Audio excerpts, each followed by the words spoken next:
Speaking of election, batiin natin si Congressman Dan Fernandez. Bakit po? Nangunguna na siya Wow! sa kulelat.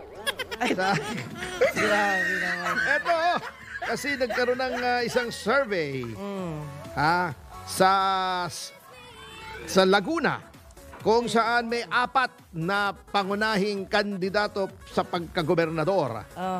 Ang dating Congressman Sol Aragones, kasalukuyang Vice Governor Karen Agapay at kasalukuyang 2nd District Representative Ruth Hernandez. Yes. Opo. At sa pinaka-letes. Teka, nawala letes natakot. Nakasama natin si Sol, di ba, sir, sa Yes. Batangas? Ito kahapon lamang inilabas ang survey. Okay. Okay. Si Sol Aragones ang nangunguna. Of course, hindi pa to sigurado kasi maaga pang masyado, Disyembre lang, Mayo pa. Opo. Halos kalahating taon pa ang eleksyon. Yes. Baka maraming Maraming campaign makasingit. fans. Oo. Lalo na si Dan Fernandez, Delikado. mahilig sa singit yan. Delikado pag makasingit. Fortunites Oo. Ay 40%, rounded off na po ito si Aragones. Ang preference, voter preference. Ibig sabihin, kung ngayon mag-e-eleksyon, mananalo si Sol Aragones ng 40% ng boto.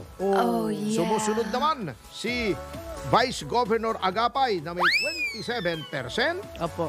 Sumunod si Congresswoman Ruth Hernandez na may 20%. At si Dan Fernandez ay mayroon lamang 13%. Talagang 13 pa. gordyado mo. Di ba 13 Judas yun, di ba? Oo. Kaya nga malas ang 13 sa mga Kristiyano. Bad number yun Bad number. At ayon sa mga analyst, ang pagbulusok ng preference rating ni Fernandez ay dahil daw sa sunod-sunod nitong atake sa mga Duterte. Sapagkat kung titignan natin ang resulta ng nakaraang eleksyon, yung presidential elections, ay bulwarte ng mga Duterte ang Laguna. Yan. At yung pananakot at pamimilit sa testigo at pang-aapi sa mga testigo, ito ay nag-backfire. At nagkaroon siya tuloy ng bangsad na attorney Google. Yan. Sikat na. Attorney Google. Turne! Naging Ay, turne!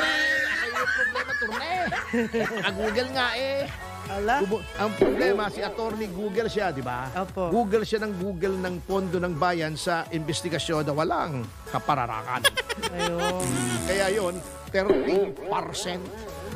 Okay. O nga, kasi si Dan Fernandez yan, 13%. Talagang F na. F na. 13%. Si Dan Fernandez yan.